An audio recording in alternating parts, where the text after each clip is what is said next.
The other story is making headlines here. Afghanistan's government says a Pakistani airstrike on a drug rehabilitation center in Kabul has killed at least 400 people and injured hundreds more. It's the latest escalation in a growing conflict between the two countries after a fragile ceasefire broke down in February. Wilson Dysart reports. Anti-aircraft fire over the skies of Afghanistan's capital, Kabul.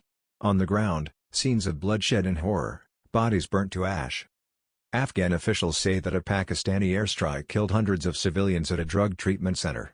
Pakistan says it targeted a military facility in Kabul, as well as another one in the eastern Afghan province of Nangarhar.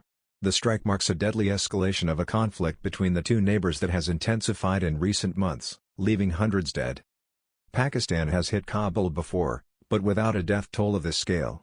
The strike follows exchanges of shelling across their shared border that officials on both sides say killed several civilians.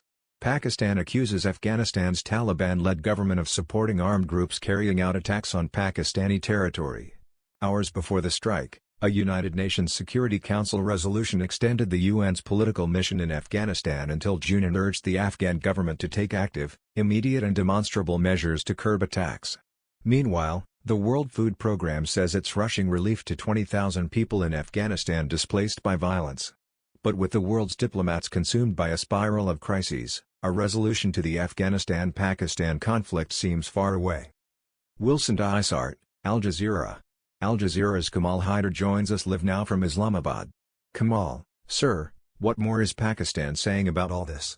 Well, according to the Pakistani military sources, they targeted several locations in Kabul. 2 locations, they say.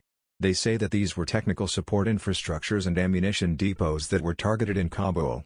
They also carried out attacks in 4 different locations in Nangarhar province. However, the International Human Rights Foundation is saying that they have, of course, condemned the attack and they want an independent international investigation into this incident. Now, it should be remembered that Pakistan had been carrying out airstrikes for the past few weeks since the tensions flared later in February after the Afghan Taliban went for reprisal attacks in what they said were Pakistani attacks that had killed Afghan citizens on the other side. Earlier in February, the Afghans then attacked across a vast stretch of the territory. Pakistan then started the airstrikes inside Afghanistan and, of course, trading fire along the border.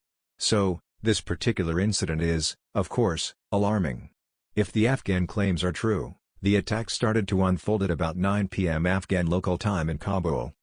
And what's been the broader reaction, Kamal, to these attacks? Well, Pakistanis are just waking up to that news.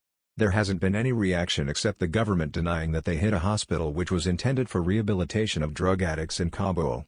They said that they struck military targets. However, the Tehrik-e-Taliban Pakistan, which Pakistan blames for colluding with the Afghan Taliban authorities, are now vowing that they are going to carry out what they say is revenge attacks inside Pakistan. They also call it a protest attacks inside Pakistan. So, that threat coming from the Tehrik-e-Taliban Pakistan. Kamal Haider, live for us in Islamabad. Kamal, thank you.